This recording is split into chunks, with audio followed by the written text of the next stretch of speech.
Hey, what's cracking? Hope this video finds you doing well. Hope you're sitting somewhere under a shade tree or maybe in the air conditioner. Nothing but time on your hands and a cold one. Maybe some cold iced tea if you don't like a drink.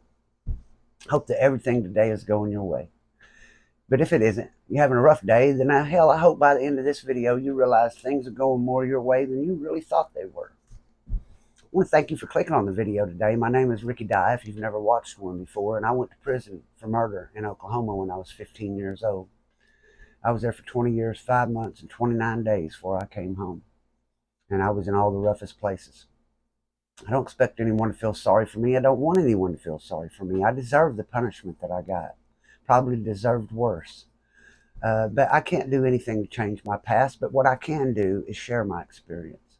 Some of the things I've learned.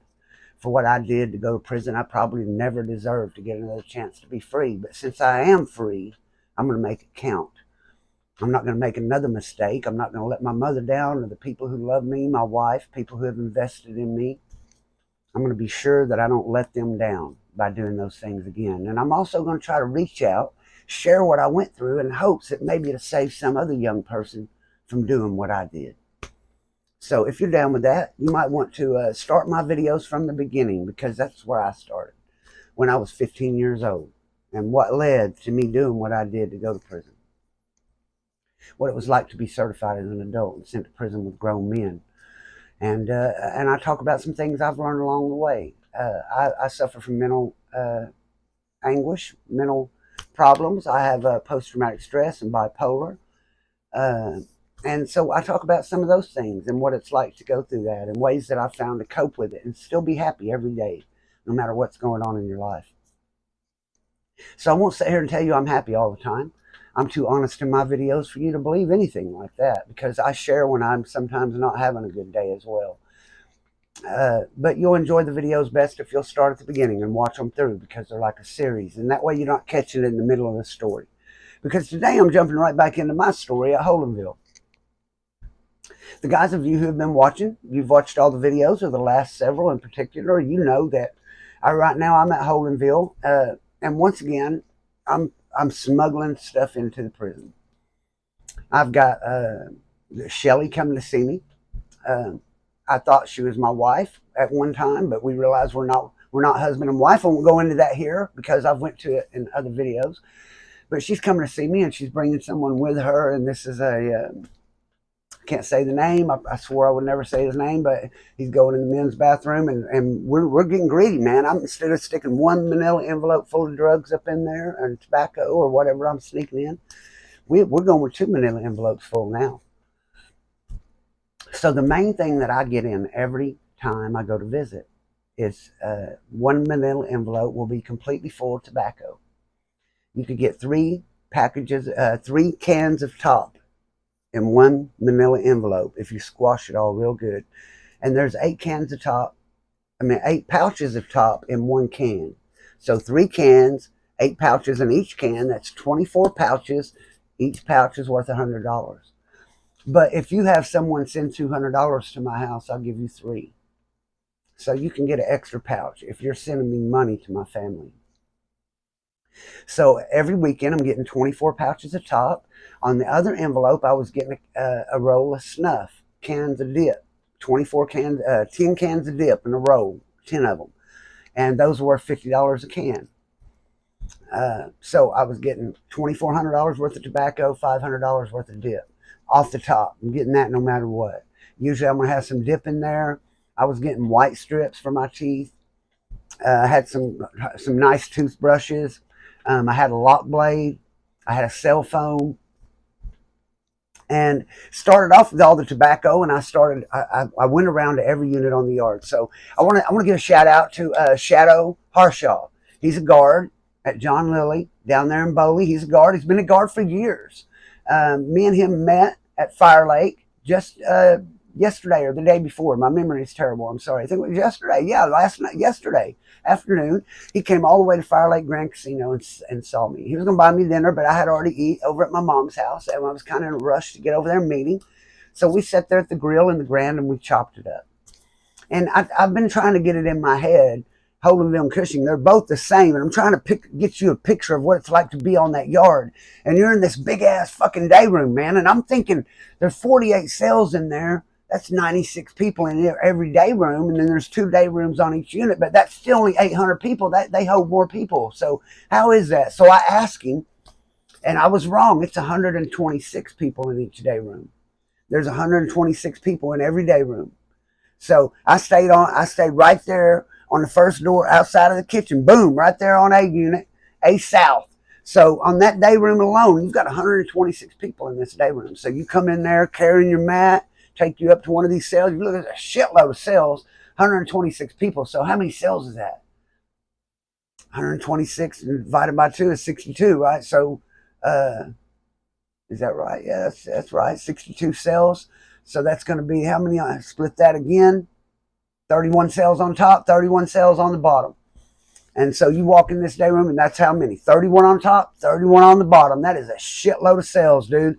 And there ain't no fish bubble at this place. There's just a little spot out in the middle, and there's a rail around it with a desk in the middle with a bunch of buttons, and that's where the police stand. Usually just one, but sometimes there's 2. They just stand out there, push all the buttons to open the doors. That's how you can get in your cell. You don't have no key. If your door gets locked, guards open your door, but no one's got the door unlocked. It's like a little town up in that bitch. You got 126 people in this one day room, and you're in this day room all day. Sometimes they'll open the door and let you go outside the unit. The unit is fenced in, so you can't go nowhere, see no one special.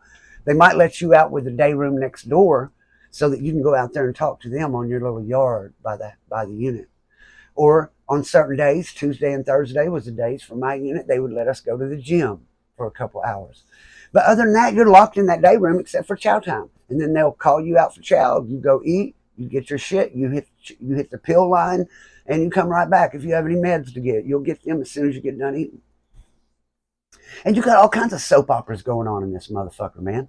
So what I've done is I've took this tobacco and I have sent 2 pouches to every day room on the yard. A, B, C, and D unit. I've picked a day. There's 2 day rooms in every unit. So I picked 2 guys on each unit. So I got one on north, one on south, and they book my tickets. So I give them 2 pouches of top. Go sell this top. Here's 3 pouches. You keep a pouch. That's your pouch for selling these other 2. You are responsible for $200 in canteen for me. So I know I got $200 in that day room, $200 in that day room, and I got $200 in every other day room because that's what I use my tobacco for to get started. So now I've got them guys also running stores. Once the tickets are over on Sunday, if you want to borrow something to eat, you can come borrow it as long as you have it back by Friday when the games are getting ready to get started. So them guys, I let them loan that shit out for interest, and they get half the interest back for whatever they loan. So what I'm doing is I'm taking guys who have no money from the streets. They have no way of making anything. I'm putting some money in their hands so that enough passes through, and they get to keep some of it. So these guys are able to miss a meal now and then and eat something out of their locker instead of having to go to a bad meal. So that's what I try to do. I try to look out for as many people as I could. And you have the UABs and their little power struggle with the OABs, because now this white guy's just got killed in this riot right before I got here. So you get there, you're white, white guy just got killed here. And a UAB, not just any white boy, but a UAB just got killed by the blacks. And there's a lot of tension between the whites and the blacks. And there's not much business being done between them at the time. But what I do is I know so many people because I've been in prison since I was 15. So one thing that always gave me the advantage in prison wasn't that I was the biggest or the toughest. The fact of the matter was the guys who were running all the different groups, the UAB, the OAB, the Bloods, the Crips, the Indian Brotherhood, the SAs, all the guys who were running those organizations, man, I've either been their cellie when we were kids, or I've done deals with them and looked out for them. Maybe I put them on their feet when they didn't have anything. I've told you a story about me getting duped by a homosexual dude that was homosexual from the streets, and I bailed him out of a bunch of debt, and come to find out I just got slapped in the face because he was never trying to do anything different.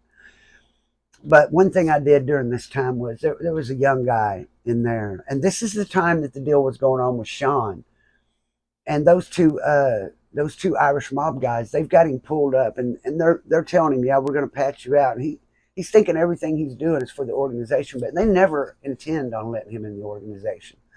because they consider him a rapo, even though he wasn't a rapist, man. His girlfriend was just underage. It was fucked up, dude, because they were in the same grade in school. He beat the charge.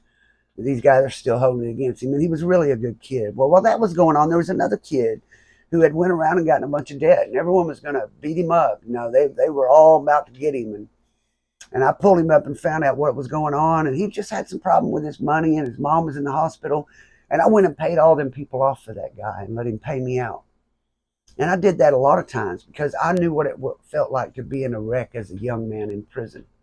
And so I tried to use the stroke that I ended up with later, and by having the cigarettes and the drugs and everything. And I tried to use that stroke to help the young guys I seen struggling the way that I did.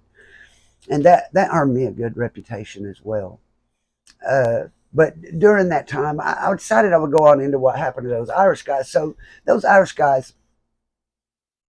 they were pretty much being let to make it, because at this time, the UABs were wanting the OABs to either cover up or patch out with them, depending on if they wanted to offer them an invite, or if they didn't think they were good enough for their brotherhood, then they'd try to just make them patch out. But some of them weren't going for that. So there was a lot of strife at that time over that. And the way these two Irish mob guys were staying out of it is just by staying out of it. They would stay in their cell. There's 126 people in it. It's like a little city, man. I'm telling you, when the doors rack, everybody comes out of their cells, and you just got little shit deals going on everywhere, man. You got people over there in a group doing something. You got people at a table there playing poker. Somebody at this table playing spades or playing dominoes. Over here, over there, they're making a spread. I mean, it's just like a little city in this big old day room. And you got all kinds of shit going on at the same time. And you got guys, hey, these new white guys come in the day room, they're going to get tested. Up the stairs, boom, the UABs will be the first one up in there on them. Then sometimes the OAB will come through there after that. And then maybe in this deal like Sean, well, these guys go and make deals with Sean's money. But then whenever it comes down to it, putting pressure on Sean, and Sean didn't even owe nothing. He's just trying to do some shit, helping the brothers, these motherfuckers getting high on cocaine and shit, and he's the one paying for it.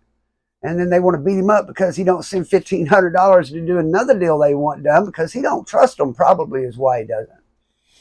So when all that happened, the UAB ended up putting the pressure on those Irish mob dudes too, because when he left, now how are y'all going to cover what y'all, well, they can't cover nothing. So one of those guys, nobody knows why he went to jail, but we all went to Chow, and we were on the way to Chow, and they just walk up to one of them and put him in handcuffs and lock him up. Now, a lot of people said that he dropped a kite and caught out and told on himself to get locked up. But there were other people that said that someone dropped a kite on him so they wouldn't have to do something to him to make him leave. But either which way it went, one of them ended up on either administration. All right, now look here. If you get put on administrative segregation, you can't do shit about that. If the guards think for any reason that you may do something to this guy over here, or he may do something to you, and they want to put you on administrative segregation, you can't do shit about it. You can sign a waiver. They'll come to you with a piece of paper saying you want to sign a waiver for protective custody. We believe that your life may be in danger, but would you like to sign a waiver saying you won't hold us responsible if we put you back out there? Because I've signed one of them fucking waivers, so I know you can sign them and go back out there usually. But if they really believe your life's in danger, then you'll never have to do that. Whenever I had to sign it, I was a kid, and they were really believed that I was going to catch out, and I had to sign a waiver and to not go to protective custody because they didn't think I could make it on the yard. But they had me fucked up, Bubba. I didn't only make it, I rose to the top. So, but I want to tell you that whenever I had all them drugs, I never want you to think I'm glorifying the drugs and cigarettes in prison. Now, I want you to know this comes from, man, I had everything that you can have in prison. I was sitting in a penitentiary. I had a cell phone. I had a lock blade. I had all the I had canteen in every cell on every unit. Stacks of canteen. I had over $500 on my books. I had a girl come and see me every time the doors open for visits, kissing on me. I got a letter in the mail every day. Everything you could have in prison, I had. And it wasn't as good as my worst day out here, man. I'd rather spend a day out here throwing up, going to the emergency room, than being in the prison with everything. And that's what's up, man. Going to prison sucks. And you end up in this situation. Which cell are you going to end up in? Are you a black guy? Are you going to end up over there in that cell, and then the other brothers put pressure on you because of whatever set you are or aren't from? Are you white? Are you going to get jammed up as soon as you get there? If you're white, you're going to get jammed up as soon as you get there, no matter what. Now, in the case if you're an older person, like that one guy say 64, if you're 64 years old, people don't consider you a threat. And so usually if you mind your own business and stay to yourself, you'll be okay. But if you're a younger guy, hey man, if people look at you and think it's possible you can be a threat, then you are a threat. And so I hope that wherever you are today, you're not sitting in a penitentiary cell. I hope that you're not having to pass any test. I hope that you're watching this on your cell phone in your vehicle or at your home or maybe on your TV at home, and I hope that you've got it made and everything is going your way. But know this, that things can be much, much worse than they are in your life today if you have your freedom. And that's what my videos are all about, to try to keep people from doing things that make it worse for them. I want to give a shout out to Shadow for coming down and eating with me and everything. I really learned a lot from him. And that helped me figure that out, because I kept trying to figure out how many people was in each day room, because it seemed like there should have been more, and there were. So during that time also, you know, I told you guys they had a pizza cell. They have food cells there. It was unbelievable. They have out in the day room, they had a PlayStation set up out in the day room. And every cell, once a month, you put your name on a little piece of paper and put it in the drawing, and they'll draw your drawing out. When your number gets drawn out, everyone gets their number to call before it's over. When your number gets pulled out, you'll get a time slot. And sometime during the day, you'll have an hour to go sit down and play that PlayStation in fucking prison. I can't believe that they did that. It was a way to try to find something to give us something to do, because you're locked in them day rooms, 126 people, and you get in fights every day. There's fights every day. Every day there's fights. Sometimes it's over poker games. Sometimes over basketball games. You go to the gym. Sometimes it's just because you got a bunch of men locked in a little area with nothing to do, and you're just walking around, and it's like a big county jail with nowhere to go and nothing to do. So they're mostly wrestle and fight. That's the main things that happen. So hopefully you don't find yourself there, because 2 guards can't keep an eye on 126 people. They can't see in the cells.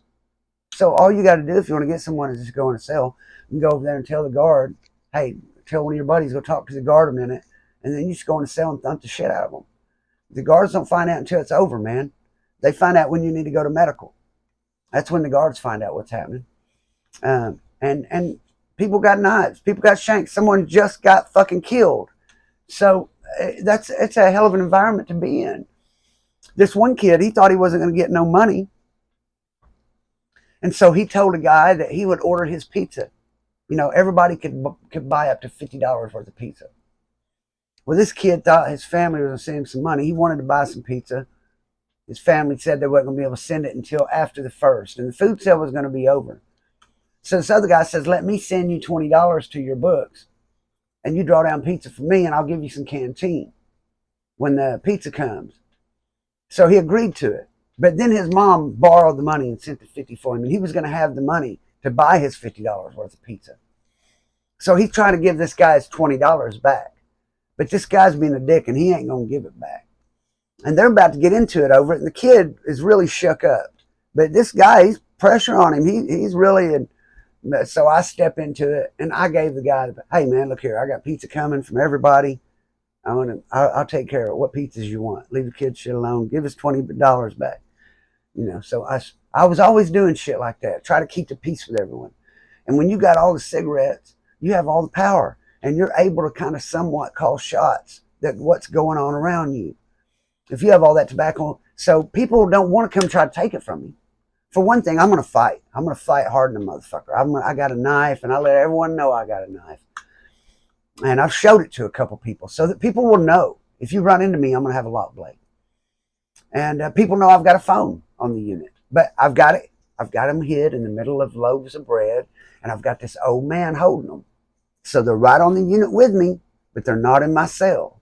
And they're in the middle of loaves of bread. So when they pick them up, they don't think to run a wand over them. They don't think to squeeze those loaves of bread. They can't ruin your bread. So that was a good place to put it. And also another good spot to hide things was in the bottom of an ice chest, if you can make a false bottom. That's another excellent place because they don't stick their hands in your ice. So that's another good spot I hid things. Sometimes I would take an ice pick and just the wire and roll it up in newspaper and lay it at the bottom of the door, like to keep dust from coming in through the crack under the door. Just use it as a door stop. Police never check that, man. They just step right over that because it's just a door stop. It ain't nothing. It's right out there in the open. So I make sure I have a knife hid in different places, wherever I may end up going. In the day room, I had my lock blade hid out there on the yard, on the ball field. I had a couple buried out there against the wall in case I was out there, didn't have a way to bring nothing with me and got in a jam with someone.